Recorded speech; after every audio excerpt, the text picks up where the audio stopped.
जय जगन्नाथ। आज आम आलोचना करवा दशम श्रेणी भूगोल। भूगोलर प्रथम अध्याय थिला संबल। से संबल विषय आम आलोचना करवा। देख प्रथम पाठटी हूँ संबल।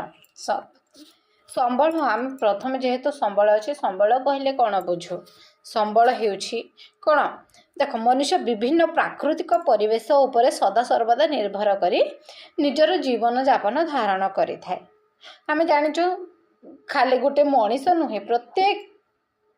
पशु प्रत्येक जीव कहा सहित निर्भरशील आम जो प्रकृति जहाँ भगवान गढ़ी दे जाइछि ता सहित निर्भरशील समस्ते बुझीला। समस्ते प्रकृति सहित निर्भरशील एवं चतुर्पार्श्व परिवेश विभिन्न प्राकृतिक वस्तु को प्रत्यक्ष बा परोक्ष भावे विनियोग कर से तार जीवन यापन आवश्यकता पूरण करिथाए। यह द्वारा कौन होता है तार जीवन शैली उन्नततर होता है एवं से सामग्री गुड़ाकर प्राकृतिक और भौतिक गुण पर्यायक्रमे केतेक परिवर्तन परिलक्षित होता है। बुझे किसी मात्रा परिवर्तन देखा जाए जे भले कि काठ जो काठरू काठ उपकरण तैयारी होता है तुलारू सूता सहित सूतारू लुगा खनिज पदार्थर विभिन्न यंत्रांश और गृह उपकरण इत्यादि प्रस्तुत व्यवहार होता है। सामग्री गुड़िक अपेक्षा थिबारु कौन अच्छी सामग्री गुड़िक अपेक्षा से उत्पादित उत्पाद गुड़िक अधिक मूल्यवान होता है। तो सामग्री गुड़िक कौन उत्पादित होता जो जिनस गुड़ाक से जिनस गुड़िक अधिक मूल्यवान होता है। बुझेला एथर आम जापर जे संबल कहले कौन बुझु। संबल कहले कौन बुझु देख मनुष्यर व्यक्तिगत तथा सामाजिक आवश्यकता पूरण करिबारे उपयोगी मूल्यवान विवेचित हेउथिबा परिवेश विभिन्न पदार्थ परिवेशर विभिन्न जैव पदार्थ हो अजैव हो किंबा अन्य पदार्थ गुड़िक हो तथा शक्ति इत्यादि जहाँ प्राद्योगिक दृष्टिकोण सुगम्य अर्थनैतिक दृष्टिकोण संभाव्य एवं सांस्कृतिक दृष्टिकोण ग्रहण योग्य ताकू संबल बोली कहागला। बुझेला प्राकृतिक परिवेश मध्य व्यवहृत किंबा अज्ञात होई रहिथिबा पदार्थ संबल रूपे विभाजित होई न थाए। सेगुड़िक कौन से पदार्थ जो प्राकृतिक अज्ञात हो जिनस रही अच्छी अज्ञात रूप से जो संबल गुड़िक अच्छी से गुड़िक केबे संबल रूपे विवेचित हुए नहीं। मनुष्य तार संधान करी विभिन्न कार्य विनियोग कले ताहा संबल रूपे विवेचित होता है। जदि कौन से जिनसटे अच्छी एवं अज्ञात रूप से अच्छी जदि से जिनसटा कहीं जानीपारी नहांती तो सेरा केबे संबल भाव में व्यवहार हम ना। जदि ताहा जानी तार उपयोग करिथांती संबल तापर विनियोग करिथांती ताहले सेरा आमे संबल भाव में आनी नहीं था। तेणु जो देश ये संबल को गच्छित अवस्थारू नहीं जेतिके परिमाण रे विकसित करि पारिछि से देशर अर्थनैतिक अवस्था सेतिके परिमाण रे समृद्ध होई जाइछि। एही संबल गुड़िक मध्यरु केतेक संबल सीधासलख व्यवहार करा जाउथिबा बेले अन्य केतेक संबल को विभिन्न उपाय रे रूपांतरित करी व्यवहार उपयोगी करा जाय थाए। एही रूपांतरण प्रक्रिया प्राकृतिक परिवेश रे प्रकृति मनुष्य ता सहित प्राद्योग और अनुष्ठान मध्य थिबा परस्पर निर्भरशीलता उपरे निर्भर करि थाए। ताले एबे आमे देखिबा भौतिक परिवेश। ताले भौतिक परिवेश रो प्रकृति आसला बुझेला ता एवं प्रकृति रो मनुष्य सब जिंस विनियोग करबा पई नेला ता सहित कोनोसी प्रत्येक को मध्य नेला एवं कोनोसी अनुष्ठान को नेबो ता से प्राकृतिक प्रकृति रो बाहरी थिबा जो जिनिस गुड़िक कौन करिवो तार उत्पादन करिबारे लागिबो। तेणु मनुष्य प्रकृति अनुष्ठान उद्योग मध्य अंत निर्भरशीलता रही भितर निर्भरशीलता रही अन्य जनक ठारू केबे अलगा हो पारिबे नहीं। बुझेला अनेक भावती जे संबल हेउछि प्रकृतिर एक मुक्तदान मात्र यह यथार्थ नुहे। संबल हेउछि मानवीय कार्यकलापर क्रियात्मक वस्तु एवं संबलर व्यवहार क्षेत्र में मनुष्यर भूमिका विशेष उल्लेखयोग्य रही। कारण मनुष्य को संबलर स्रष्टा कहीं मनुष्य को संबलर श्रेष्ठ भाव में विवेचना एवं उपरोक्त और क्षयकारी शक्ति भाव में विवेचना विचार कर तेणु अर्थनैतिक भूगोल में मनुष्य को एक मुख्य कर्ता भाव में ग्रहण कर कारण उत्पादन बंटन व्यवहार क्षय प्रभृति समस्त प्रक्रिया मनुष्य द्वारा ही समाहित होता है से मनुष्य को मध्य एक संबल भाव में ग्रहण कर जहाँ को मानव संबल कह जाए कौन सी देश रे लोक मानकर जीवन धारणा मान उक्त देशर संबल जनसंख्यार गुण और आकार उपर निर्भर करें तेणु कौन रहा कौन सी देशर सभ्यता किंबा अर्थनैतिक विकास उक्त देशर जनसंख्या प्राकृतिक संबल और मनुष्य मानकर संबल व्यवहारकारी गुण उपर निर्भर करें संबलर दुई गोटी विशेषत्व रही प्रथमटी रहा उपयोगिता उपयोगिता एवं द्वितीयटी रहा कार्यदक्षता संबलर दुईटा विशेषत्व रहा सेगुड़िक कौन कौन उपयोगिता एवं कार्यदक्षता दक्षता तो कौन रहा प्रथमतः संबल मनुष्यर व्यवहार उपयोगी हेबा आवश्यक एवं द्वितीय संबल विभिन्न प्रक्रिया माध्यम मनुष्यर आवश्यकता पूरण करिबारे सहायक हेबा आवश्यक तो संबलर प्रकार भेद आम देखला तार विशेषत्व बुझी पारना दुईटा अच्छी उपयोगिता एवं कार्यदक्षता ता सहित आम आलोचना करबा संबलर प्रकार भेद भेद भितर कौन कर है उत्पत्ति व्यवहार गुण इत्यादि अनुसार संबल को विभिन्न भाग में विभक्त कर हिसाब से उत्पत्ति हिसाब से व्यवहार हिसाब से एवं तार गुण हिसाब से संबल को व्यवहार करागला तो प्रकृति अनुसार आम देखा प्रकृति अनुसार संबल को केते भाग में विभक्त करागला प्रकृति अनुसार संबल को तीन भाग में विभक्त करागला कौन कौन रहा प्राकृतिक संबल सांस्कृतिक संबल एवं मानव संबल बुझला प्रकृति अनुसार संबल को कौन केते भाग में विभक्त करागला तीन भाग में विभक्त करागला कौन प्राकृतिक संबल एवं सांस्कृतिक संबल एवं मानव संबल बुझेला एवं कौ संबल मानव संबल केते श्रेणी रे विभक्त करागला प्रकृति अनुसार तीनोटी श्रेणी रे विभक्त करागला प्रथमटी है प्राकृतिक सांस्कृतिक एवं मानव ताहले एबे हम आलोचना करिबा प्राकृतिक संबल कहिले कोन बुझ प्राकृतिक संबल कहिले प्रकृति रे थिबा जीव पदार्थ और शक्ति द्वारा मनुष्य प्रत्यक्ष व परोक्ष भाव रे उपकृत होता है सेगुड़िक प्राकृतिक संबल बोली कहगला जहाँ कि भूमि मृत्तिका अरण्य वन प्राणी जल वायु खनिज पदार्थ इत्यादि शक्ति गुड़ाक हो प्राकृतिक संबल ता सहित 2 नंबर है आम सांस्कृतिक संबल सांस्कृतिक संबल कहले सभ्यतार विकास क्रम मनुष्य निजर दक्षता और कारीगरी ज्ञान कौशल माध्यम प्रकृति कौन करें संबल को रूपांतरित करी किंबा सेपरी भाव में विभिन्न उपाय व्यवहार उपयोगी कर पारिछि तेणु विभिन्न मनुष्यकृत सांस्कृतिक और अर्थनैतिक अनुष्ठान शिल्प शिक्षा स्वास्थ्य गमनागमन वाणिज्य अर्थ लगाण अर्थ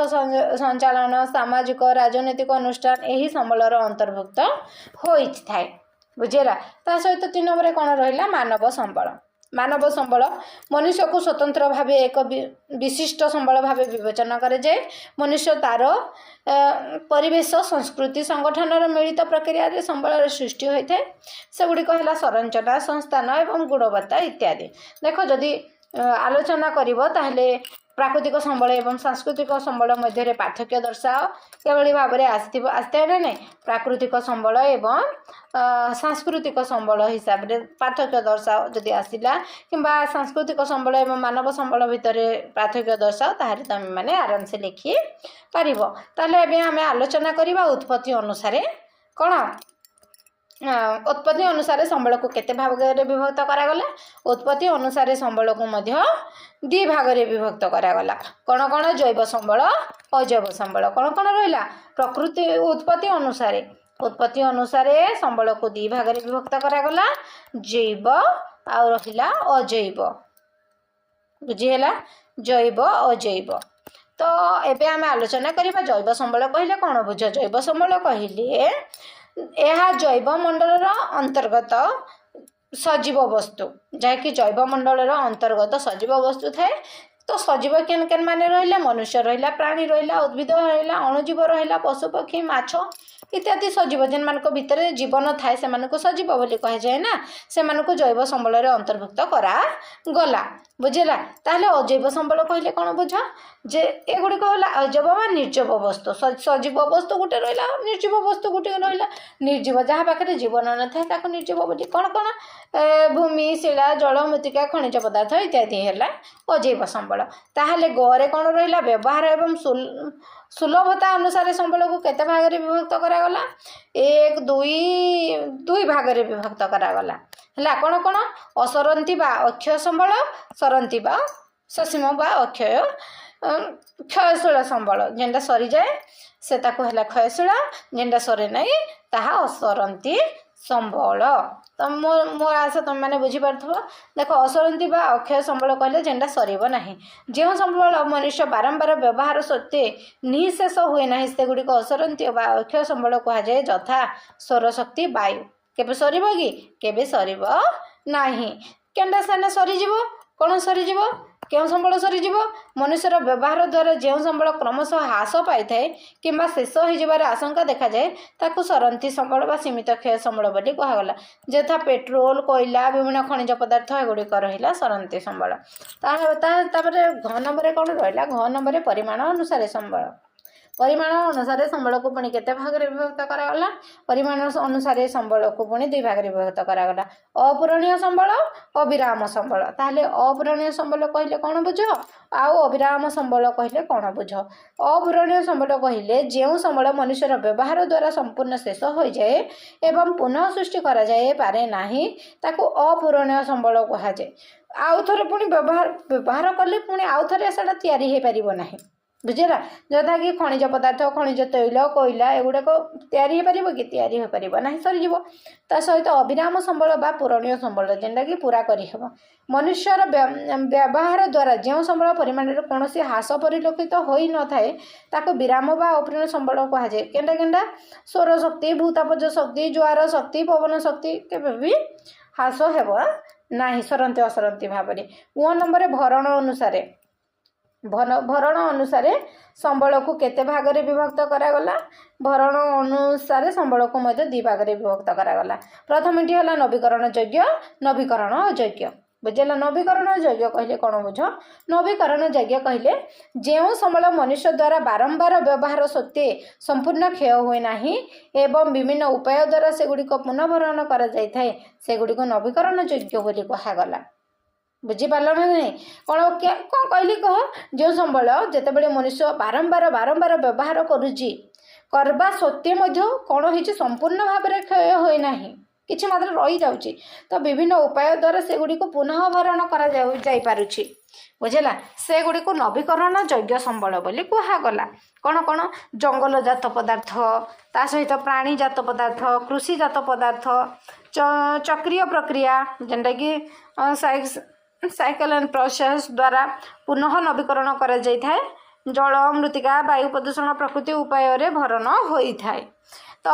नवीकरण अयोग्य कहले कौन बुझ जो संबल मनुष्यर अनवरत व्यवहार द्वारा बा अन्य कारण ह्रास पाइले बा नष्ट हो गले आउ से गुड़िक पुनः भरण संभव हो न थाए से गुड़िक नवीकरण अयोग्य संबल बोली कहागला नवीकरण अयोग्य संबल कोयला पेट्रोलियम है ना नहीं केतेक क्षेत्र अदरकारी धातव पदार्थ गुड़िक विभिन्न यांत्रिक पद्धति पुनः चक्रीय प्रक्रिया द्वारा आउ थे व्यवहार योग्य कराए पुनरुद्धार योग्य संबल कहुए जेहेतु कराए पुनरुद्धान संबल कहुगला कौन भूमि मृत्तिका लुहा आलुमिनियम तंबा इत्यादि धातव पदार्थ गुड़िक ता सहित कौन पुनरुद्धार अयोग्य संबल क्या कह पुनरुद्धार योग्य बोली बुझला पुनरुद्धार अयोग्य कहले कौन जो नवीकरण अयोग्य संबल गुड़िक पुनरुद्धार करा जाई पारे नाही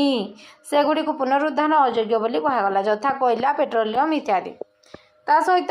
6 नंबर कौन रहा बंटन और वितरण अनुसार संबल को केते भाग में विभक्त करागला बंटन और वितरण अनुसार संबल को पुणी 2 भाग में विभक्त करागला सर्वत्र सुलभ संबल स्थानीय संबल बुझेगा सर्वत्र जेन जगह सबू जगह मिलला जेन संबल को सर्वत्र सुलभ संबल बोली कहगला तो जो संबल गुड़िक भूपृष्ठ सबुठारे मिली थाए से गुड़ी को सर्वत्र सुलभ संबल बोली कहगला बुझीगला ना नहीं पृथ्वी सब जेन जगह भी मिल पार ताको है सर्वत्र सुलभ यथा भूमि जल वायु से गुड़िक मिल स्थानीय संबल कहले जो संबल गुड़िक भूपृष्ठर केतेक निर्दिष्ट स्थान में सीमित भाव में मिलता है से गुड़िक कहला जेनटा कि खनिज पदार्थ ता सहित विकास स्तर अनुसार संबल को गच्छित संबल संबल भंडार विकसित संबल एवं संरक्षित संबल चारि भाग विभक्त करागला को विकसित विकास स्तर अनुसार संबल को प्रथमटी गच्छित संबल कहले कौन बुझ जो संबल पिटोनालिसोस नहीं जो संबल प्राकृतिक गंताघर व्यवहृत अवस्था रही प्रच्छन्न बा गच्छित संबल होइछि गंताघर जेनटा रहा जेना कि गुजरात राजस्थान में प्रचुर सौरशक्ति पवन शक्ति मजबूत अच्छी मात्र यार उपयुक्त विकास करा जाई पारि नाही यथा समुद्र तले थिबा खनिज पदार्थ अम्लजान उद्जान सम्मिश्रण रे जल सृष्टि हुए उपयुक्त कौशल द्वारा भविष्य में शक्ति उत्पादन करा जाई परिबो बोली आशा करा जाई थाए ताहाला गच्छित संबल ता सहित कौन रहिला गच्छित संबल ता सहित 2 नंबर रे रहिला संबल भंडार कौन रहिला परिवेश रे थिबा पदार्थ जो गुड़िक मनुष्यर आवश्यकता पूरण करि मात्र आज ज्ञान कौशल अनुसार से गुड़िक व्यवहार हो पारना एभली पदार्थ को संबल भंडार बोली कहगला संबल भंडार अंतर्भुक्त है ताले 3 नंबर कौन रहा विकसित संबल गच्छित संबल विकसित संबल जहाँ व्यवहार उपयोगी करा जाई पारिछि ताको विकसित संबल बोली कहगला यथा जल विद्युत शक्ति अरण्य खनिज पदार्थ 4 नंबर कौन रहा संरक्षित संबल कहले कौन बुझ जो संबल पदार्थ गुड़िक संधान मिल पारुछि मात्र व्यवहार उपयोगी हो पारे नाही किंतु भविष्य में उपयोगी हेबार आशा अच्छी से गुड़िक संरक्षित संबल बोली कहगला यथा प्रवाहित जल जहाँ विद्युत उत्पादन व्यवहार हो पारु नाही जरे कौन है मालिकाना अनुसार संबल को पुणी केते भाग रे विभक्त करागला मालिकाना अनुसार संबल को पुणी 4 भाग रे विभक्त करागला कौन कौन रहिला प्रथमटी अच्छी व्यक्तिगत संबल तापर गोष्ठीगत संबल जातीय संबल आउ कौन रहिला अंतर्जातीय संबल तो व्यक्तिगत संबल रे कौन कौन कहला जो संबल निजस्व अधिकार रही व्यक्तिगत संबल बोली कहगला निजे निज पाखे जेनटा रखे प्रथम रहिला चाष जमी गृह रोपण कृषि भूमि पुष्करिणी इत्यादि है व्यक्तिगत संबल 2 नंबर गोष्ठीगत संबल कौन सी गोष्ठीर समस्त व्यक्तिगत समूह मालिकाना स्थावर अस्थावर संपत्ति को गोष्ठीगत संबल कहगला यथा गोचर भूमि श्मशान पुष्करिणी कूप प्रमोद उद्यान चित्त विनोदन केन्द्र खेल पड़िया से गुड़िक जातीय संबल कहले कौन बुझ नेशनल रिसोर्स तो देशर भौगोलिक सीमारेखा मध्य समस्त प्राकृतिक संबल सांस्कृतिक संबल मानव संबल इत्यादि को जातीय संबल बोली कहगला एहीपरि घरोई संबल यार अंतर्भुक्त देशर जातीय संबल उपर देशर समृद्धि और विकास निर्भर करते यथा रास्ताघाट केनाल रेलपथ खनिज पदार्थ जल भंडार वन्यप्राणी इत्यादि एपरिक उपकूल ठार समुद्र आड़ प्राय 12 नटिकाल माइल प्राय 22.2 किलोमीटर दूरता जलभाग यह संबलर अंतर्भुक्त हो रही है ताले 4 नंबर कौन अंतर्जातीय संबल कहले कौन बुझ जो संबल अंतर्जातीय अनुष्ठान द्वारा परिचालित होता है अंतर्जातीय संबल बोली कहगला समुद्र उपकूलर अन्यान्य अर्थनैतिक अंचल ठारू 200 नटिकाल माइल परवर्ती अंचल सामुद्रिक संबल यार अंतर्गत यह अंतर्जातीय अनुष्ठान विश्व जातिसंघ UN रे कर्तृत्व रही है यार बिना अनुमति कौन देश कौन प्रकार अधिकार सब्यस्त करें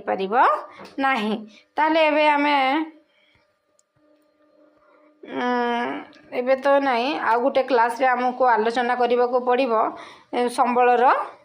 विकास किभली भाव में संबलर विकास होमें नेक्स्ट क्लास रे आलोचना करवा वीडियोटी जदि तुम मानकर उपयोगी आसछि लाइक कर शेयर कर कमेंट कर सब्सक्राइब कर दिया। जय जगन्नाथ।